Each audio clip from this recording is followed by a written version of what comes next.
শিক্ষার্থীরা তোমরা আশা করি ভালো আছো সবাই।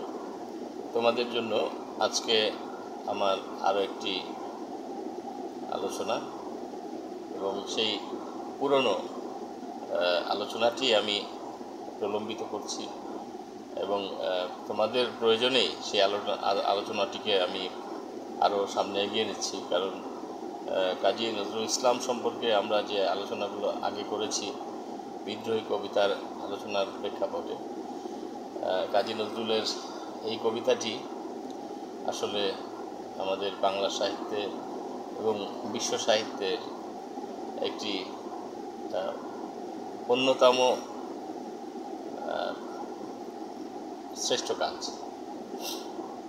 তো 1922 সালে অগ্নিবীণা কাব্যগ্রন্থ প্রকাশিত হয়, আর অগ্নিবীণার দ্বিতীয় কবিতাটি হচ্ছে এই বিদ্রোহী কবিতা।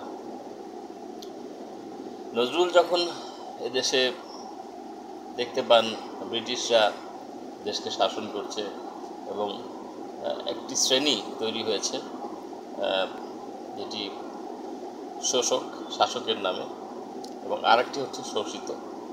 তো কাজী নজরুল ইসলাম স্বভাবতই তিনি মূলত গণমানুষের কবি এবং শোষিত শ্রেণীর পক্ষেই কথা বলেছেন।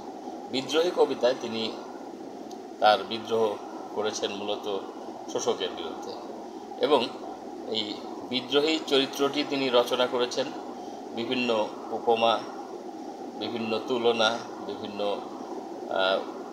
উদাহরণ, এবং এই উদাহরণগুলো তিনি বিভিন্ন ধর্মের, বিভিন্ন সম্প্রদায়ের, বিভিন্ন ধর্মীয় সম্প্রদায়ের বিভিন্ন চরিত্র থেকে তিনি নিয়ে এসছেন এবং বিদ্রোহ কবিতায় তিনি বিদ্রোহীর যে অবয়ব এটিকে নির্মাণ করেছেন, বিদ্রোহী চরিত্রটি নির্মাণ করেছেন। এবং এই কবিতার শেষে কবি কাজী নজরুল ইসলাম একটি উপসংহার টেনেছেন, যতদিন বিদ্রোহ চলবে তার, ততদিন পর্যন্ত চলবে তার বিদ্রোহ, যতদিন না অত্যাচারীরা থামবে।